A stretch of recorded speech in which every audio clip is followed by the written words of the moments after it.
Nous allons passer maintenant au Bénin. Le Bénin, avec cette abstention massive aux législatives en signe de protestation, les 5 millions d'électeurs qui étaient attendus aux urnes le dimanche dernier se sont déplacés en tout cas à compte-gouttes. Les Béninois, mécontents de la situation, dans leur grande majorité, ne se sont pas rendus aux urnes. Les rues étaient quasiment vides à travers le pays, notamment à Cotonou, la capitale économique du pays, où les commerces et marchés sont restés fermés toute la journée. Dans les bureaux de vote, les électeurs également ont défilé à compte-gouttes.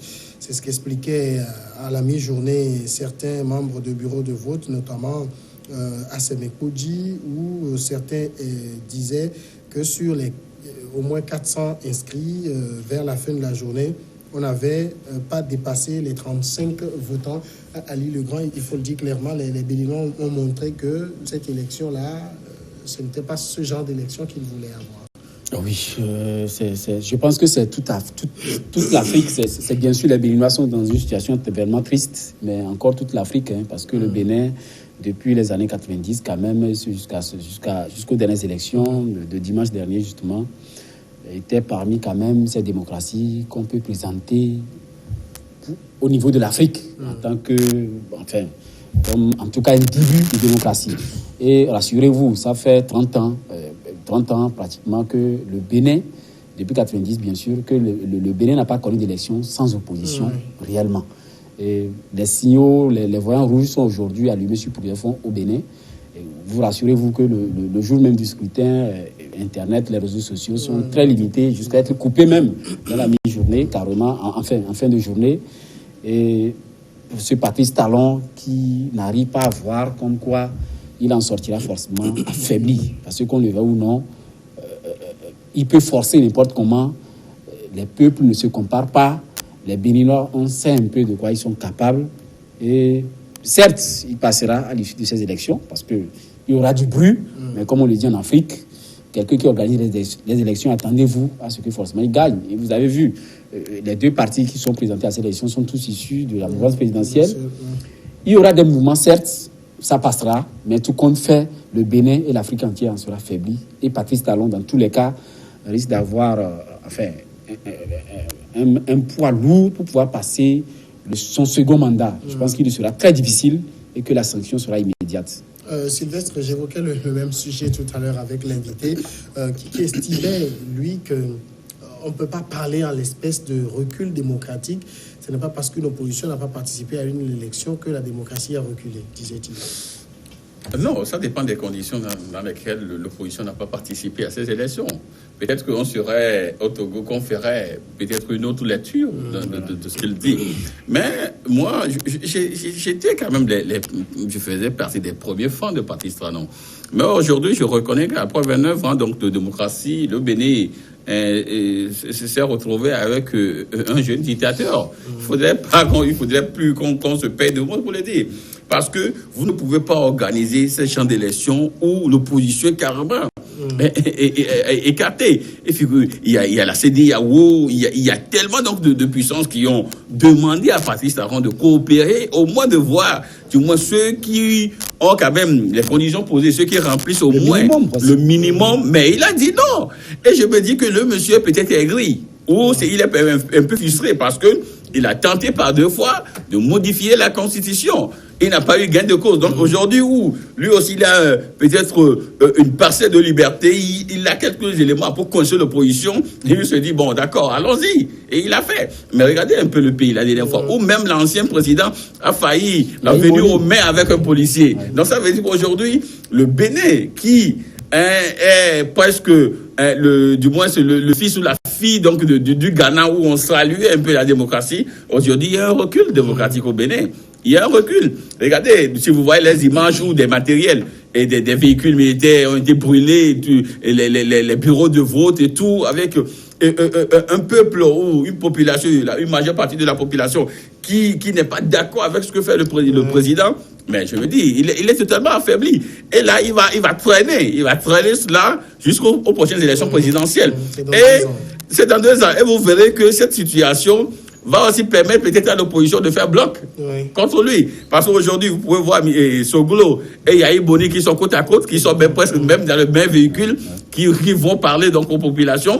De l'autre côté, Mbedi qui est toujours avec eux. Donc vous verrez qu'aujourd'hui, Patrice Talon, je me dis, je l'ai écouté une fois où il disait que vous allez souffrir, ben vous n'allez rien faire. Mais on ne peut pas quand même, un président ne peut pas tenir ce langage-là. Vous allez souffrir, mais vous n'allez rien faire. Mais aujourd'hui, peut-être que les Béninois souffrent, mais c'est lui qui va souffrir au dernier moment. En tout cas, de toute façon, il va souffrir au dernier moment. Il a eu son pari, les élections, parce qu'en démocratie, il n'y a pas de seuil pour les législatives pour dire s'il n'y a pas telle participation, le scrutin est annulé, il n'y a pas ça au Bénin. Oui, mais je comprends ce que vous dites, mais les législatives sont largement différentes d'une élection présidentielle. Et je crois que, comme nous l'avons déjà dit, ce monsieur, Patrice Talon, risque énormément de ne pas pouvoir passer pour son second mandat. Ça, c'est fort probable parce que... Pour le moment, il est dans son premier mandat et cette assemblée va lui être complètement acquise. Oui, on ne refuse pas, mais les mentalités au Bénin, lorsque vous jugez un peu la mentalité des citoyens béninois, c'est assez mature. Oui, c'est assez mature en ce qui concerne la gestion même du bien public. Bon, et cette crise-là, ce qui s'est passé ce dimanche, ce n'est pas un truc qui s'est passé 2 jours avant, dont les causes étaient visibles 2 jours avant. Non, c'est une crise profonde. Oui, parce qu'il faut voir les réformes du monsieur qu'il a tenté de faire. Et les Béninois étaient toujours aux aguets et il y avait la frustration partout. Et quand vous écoutez les leaders politiques de différentes tendances politiques, vous comprendrez que non, que vraiment l'arrivée de cet homme d'affaires, qu'au début, parce que moi je faisais partie de ceux-là qui l'a adoubé, qui l'aimait dans sa manière de procéder. Les tout premiers mois, son arrivée au pouvoir, sinon même la première année. Mais après, j'ai vite compris que non. Le monsieur, il veut vraiment se convertir en vrai homme politique, mais malheureusement, il n'a pas vraiment les manettes. Parce que là, il a le pouvoir en main à l'instant T, mais c'est un pouvoir qui va le lâcher tôt. Parce qu'il ne pourra pas faire ces 2 mandats. Parce que, rassurez-vous, il avait dit qu'il fera seulement un seul mandat. Et quand il est arrivé, il a vite fait de chercher à modifier la Constitution, ce qu'il n'est pas arrivé à faire. Et maintenant, il essaie de tirer les oreilles des Béninois. Mais je sais quand même, il aura la sanction. La sanction, c'est les urnes. Et les Béninois, quand même, en Afrique, qu'on le veuille ou non, la manière dont les élections se passent là-bas et avoir le degré de maturité des populations béninoises, je ne vois pas, je ne peux pas dire que c'est les citoyens qui perdent. En tout cas, à l'instant T, les citoyens perdent, certes, mais pour les conséquences à court terme et à long terme, ce ne sont pas les citoyens. La démocratie béninoise reviendra au Bénin, forcément. Justement, c'est vrai, beaucoup disent que oui, on tenait le même discours, que les Béninois sont très éveillés, les Béninois sont ci et ça. Mais on a vu qu'il a fallu qu'ils aient quelqu'un qui soit un peu tenace et il leur fait subir ce qu'il leur fait subir. Oui. Et je crois que de 90 à aujourd'hui, il y a quand même beaucoup d'eau qui ont coulé sous le pont. Et je crois que la génération actuelle ou l'ancienne génération est presque décimée. Donc aujourd'hui, nous sommes avec peut-être une certaine mentalité donc de nouveaux Béninois, si on peut le dire ainsi, qui n'ont pas connu les moments durs donc de Kérékou, c'est-à-dire les moments où le pays était vraiment la dictature pure et dure. Ils n'ont pas connu cela. Maintenant, et avec Yahi Boni, qui a voulu mettre un peu, donc, de tirer un peu sur la corde, ils ont tout fait, donc, de sortir les crocs. Bon, Yahi Boni n'étant pas, et si on dit peut-être de la trempe, donc, de Talon, à laisser passer sur certaines choses. Maintenant que Talon est venu, qu'il a bien lu, en fait, la situation, lui, il fonce tout droit, quoi, n'en déplaise. Voyez-vous, et puis il a fait ce que Talon a peut-être fait, qui aujourd'hui sauve un peu, si on peut le dire pour l'instant, son régime, c'est que tous ceux qui sont quand même des vrais opposants, qui peuvent quand même lui tenir tête, sont tous partis en exil. Voilà. Il a quand même trouvé des formules pour les coincer. Eux tous, ils sont plus dans le pays, ils sont partis en exil. Donc aujourd'hui, il n'y a que les syndicalistes et tout cela qui commencent un peu à encore le titiller et ces anciens présidents-là qui n'ont plus pratiquement beaucoup de personnes derrière eux, si on peut le dire ainsi. Donc, voilà, donc, Talon le boulevard devant lui. Mais jusqu'à quand? C'est la question. Mais jusqu'à quand? Parce que quand j'ai vu un peu la dernière marche donc au Bénin, où presque c'est des centaines de personnes qui sont dans la rue et qui même certains demandaient même à ce que l'armée puisse les rejoindre pour le dégager, ce que nous voyons très souvent en Afrique. Donc ça veut dire qu'aujourd'hui, je crois que la crise a atteint un niveau où lui-même doit se poser quand même des questions. Parce que l'armée béninoise n'est pas comme les armées, presque certaines armées que nous connaissons en Afrique. Ils peuvent facilement balancer à un moment ou à un autre si le sang commençait pas trop couler. Et là, ce que Talon aussi s'est entouré avec des gens qui n'ont pas le langage. Lorsque j'écoute le ministre de l'Intérieur, je l'ai écouté, il dit ceux qui veulent brûler le Bénin seront les premiers à être brûlés, ceux qui veulent fracturer seront les premiers à être fracturés. Tout cela, un politique ne peut pas tenir quand même ce langage-là. Aujourd'hui, ils sont dans une logique de fermeté.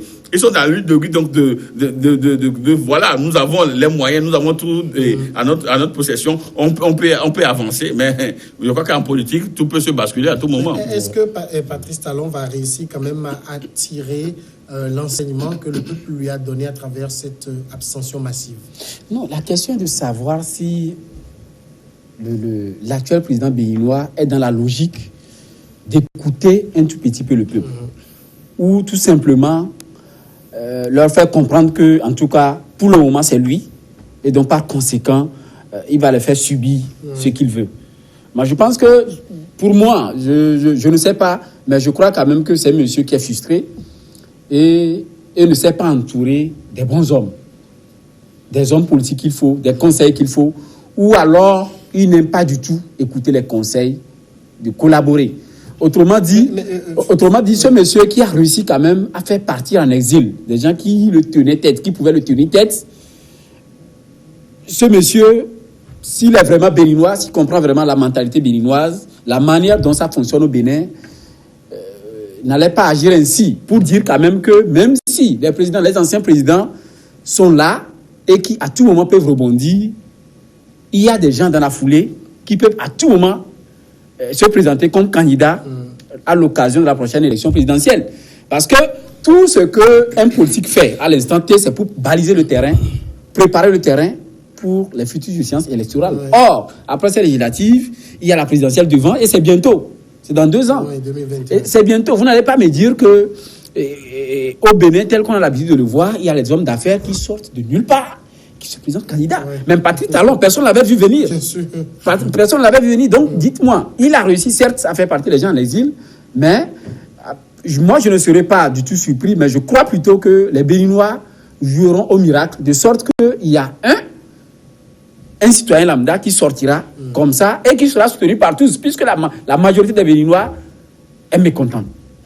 Parce qu'il faut voir le taux d'abstention. Oui. Ça voudra dire quelque part que si, entre-temps, même il arrive à écarter la majorité de ceux-là qui sont connus, politiques, cadres, responsables des partis politiques, il y aura quelqu'un qui sortira de l'ombre, qui va lui tenir tête. Et les Béninois feront bloc pour pouvoir... Il peut même y avoir quelqu'un donc, un exilé qui peut revenir, parce que lui-même, il a été exilé. Sous le régime de Yahi Boni. J'ai écouté Rekia Madougou, l'ancien ministre donc, sous Yahi Boni, qui disait que c'est en fait elle qui l'a porté, qui l'a fait revenir au Bénin. Et elle disait même que Yahi Boni même a fait pire au nord donc, du Togo. Il était resté ici en attendant que la situation puisse être décantée avec Yahi Boni avant qu'il ne revienne. Donc ça veut dire que tous ceux qui, les agents, tous ceux-là qui sont aujourd'hui en exil, je crois que tôt ou tard, on peut quand même négocier à ce qu'ils arrivent au pays. Et là, la manière dont ils conduisent ce pays, donc ces gens seront selon les présidents demain. Et je ne crois pas je crois même qu'il a mal copié son prédécesseur. Ouais. Parce que le Yahi Boni, c'est quelqu'un qui longtemps a fait, en tout cas certaines institutions, notamment celle-là qui est au Togo ici. Et le monsieur, lors de son premier mandat, c'est à la fin de son premier mandat, justement, les derniers moments de son premier mandat, qu'il a commencé à être suffisamment détesté. Et là, il a tout fait, lors de la présidentielle, à jouer un coup KO au premier tour, ce qui ne se passe pas au Bénin. Ce qui était historique. Mais voilà que cet homme d'affaires qui est arrivé, qui n'est que du milieu des affaires, et qui, selon certaines sources, serait l'une des principales personnes qui auraient soutenu justement Yahi Boni, et qui malheureusement en a fait les frais, négativement bien sûr. Après, ce monsieur est arrivé au pouvoir très tôt, est détesté par bon nombre de Béninois. Même s'il a son camp qui le soutient, quand vous essayez aujourd'hui de faire l'analyse des choses vues de l'extérieur, vous comprenez que non, la majorité des Béninois n'est pas derrière lui. Et donc, bien évidemment, il en sera sanctionné. Est-ce que ça veut dire que pour les Béninois, actuellement, le vin tiré, il faut le boire?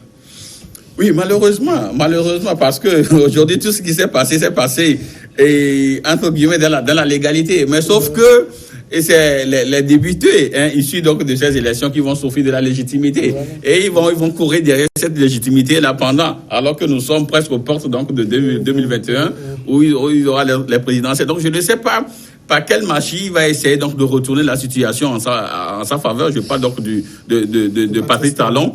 Mais bon, aujourd'hui, je crois qu'avec Talon, nous avons touché le fond. On a touché le fond parce que le Bénin, ça fait longtemps on a vu ça. Donc, je ne sais pas, mais nous sommes en politique. Nous sommes en politique et tout peut se passer à tout moment. Donc, il restera à lui donc, de savoir comment il faut jouer donc, sur les leviers. Mais sauf que l'homme en soi, lorsque vous écoutez quand même tous les dirigeants politiques, ou du moins les anciens gouvernants, c'est comme si c'est quelqu'un qui n'est pas écouté les gens.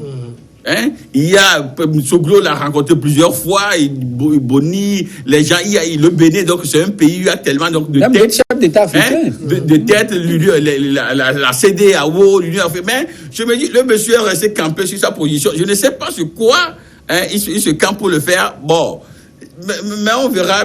Sauf qu'aujourd'hui, le vin est tiré. Ils seront donc un parlement. Et presque acquis à sa cause, il n'aura pas presque de débat contradictoire. C'est acquis. C'est acquis parce que ce bloc-là, le bloc républicain, l'Union progressiste, je crois que c'est de la mouvance présidentielle. Donc il n'aura pas assez de débat contradictoire donc au Parlement, sauf que peut-être qu'à l'arrivée, quelques rebelles peuvent quand même sortir de l'eau. C'est possible également. Quelques rebelles peuvent sortir de ce lot-là, mais bon, il doit passer du débat contradictoire au Parlement. Et puis tout ce qu'il va dire, et ça va passer comme sur des roulettes. Bon, il reste seulement aux Béninois de prendre leur mal en patience et d'attendre peut-être les prochaines élections pour le censurer. Alors, celui qui est capable de faire ça, de passer outre tous les conseils qui lui ont été donnés pour avoir une assemblée acquise, qui nous dit qu'en 2021, on ne peut pas tripatouiller les urnes pour qu'ils se maintiennent. Oui, on peut justement tripatouiller les urnes. Il y a le confrère qui a dit que nous sommes en politique et que la vapeur se renverse vite. Oui. Mais il y a au même moment ce qu'on appelle les acquis, le réalisme politique.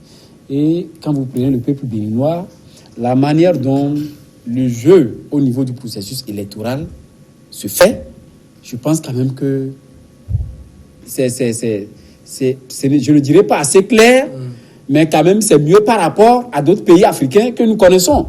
Donc pour dire que au Bénin, avec ce système de scrutin uninominal à 2 tours, avec les citoyens qui sont beaucoup regardants dans ce qui se fait, moi je vous ferai comprendre qu'ils ne sont pas comme d'autres peuples qui n'arrivent pas à s'unir. La probabilité est forte, si ça continue comme tel que ça se fait actuellement, qu'en 2021, M. Talon puisse avoir en face de lui un seul candidat de l'opposition. Et je vous dis, si cela arrivait à être fait, il sera battu en brèche. Il sera battu à plate couture. Alors, autre point, c'est la sortie des 2 anciens présidents, Thomas Boni Yahi et Nicéphore Soglo, qui ont tenu des propos que beaucoup qualifient d'indignes pour la fonction qu'ils ont occupée. Nous mettons en garde le président Talon qu'il annule ce scrutin, sinon c'est sur nos cadavres, les députés vont marcher pour aller siéger à l'Assemblée nationale. Bon, à quoi joue-t-il finalement? Non, à quoi joue-il? Vous savez, ces anciens présidents... Ils font de la surenchère, mais ils savent que ça ne va rien donner. Non, ce n'est pas de la surenchère. Nous sommes en face d'un monsieur qui est bourré, qui ne va pas plus loin que le bout de son nez. Voyez-vous? Donc, à chaque fois, j'ai dit tout à l'heure qu'il ne veut écouter personne. Or, et vous savez, en Afrique, nous avons des principes et des valeurs. Oui. Et les anciens en Afrique ont du prix à nos yeux. Lorsque quelqu'un qui a déjà tenu, du moins le peuple togolais, ou qui a été président, et pendant des années, qui te dit, mon frère, là où tu es en train donc de poser tes pieds, attention, ça risque de te retourner contre. Au moins, écoutez cette personne-là. Mais le monsieur, c'est que il veut diriger le Bénin comme une entreprise. Non, ça ne peut pas passer. Nous sommes en politique. Nous sommes en politique parce que ce n'est pas lui, le titre foncier du Bénin n'est pas à Talon. Voyez-vous?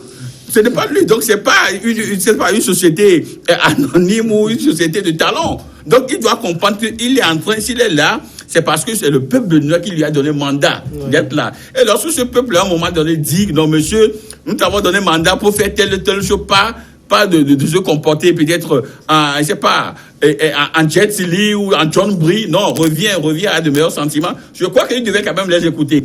Mais c'est un monsieur que je vois qui ne comprend aujourd'hui que la méthode de la force. Voyez-vous, quand on lui dit tout, non, c'est-à-dire, il y a l'armée et puis il continue, donc il pense que non, il est en sécurité. Non, je dis non parce que en Afrique, il ne faut jamais compter sur l'armée parce que ça peut basculer à tout moment. Aujourd'hui, je crois que nous sommes presque en train de faire le médecin après la mort. C'est déjà passé. Mais sauf que ces présidents-là, ces deux-là ne vont pas lâcher talon. Et ils ont encore également des gens qui sont derrière eux. Et je crois qu'à un moment donné, ils peuvent... Regardez la dernière fois quand ils étaient donc, au marché, il a fallu que l'usage de gaz lacrymogène afin qu'on puisse disperser les gens. Parce que ça prenait, la foule prenait. Peut-être de là, on peut dire, descendons donc sur la présidence. Et puis ça peut marcher.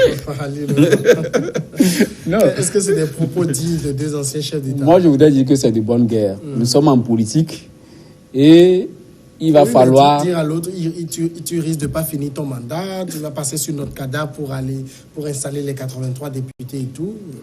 Oui, mais je crois que c'est des personnalités qui ont bien envie de revenir non seulement aux affaires, mais que le Bénin quand même puisse garder cette crédibilité, entre guillemets, plus ou moins, qu'on lui accordait jusque-là. Et donc, bien évidemment, le monsieur qui est aux affaires aujourd'hui avec son équipe, il va falloir quand même lui faire comprendre que non, la situation est suffisamment grave. Et ça, il faut savoir choisir les mots de sorte que vous puissiez obtenir l'essentiel. Moi, je ne dirais pas qu'ils ont exagéré.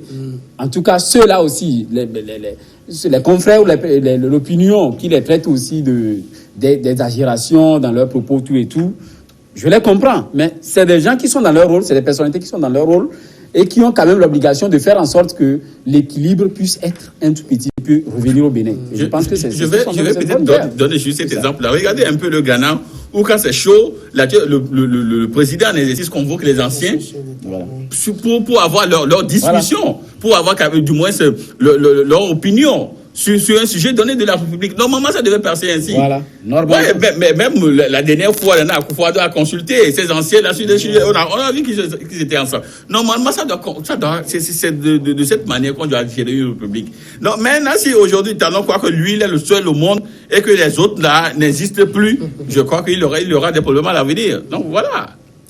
L'avenir, là, c'est 2021 pour lui ou quoi? Non, je vous dis que Talon, aujourd'hui, cette posture de Talon le met véritablement en danger. Parce que vous savez, un peuple qui veut accéder à quelque chose n'indique pas facilement.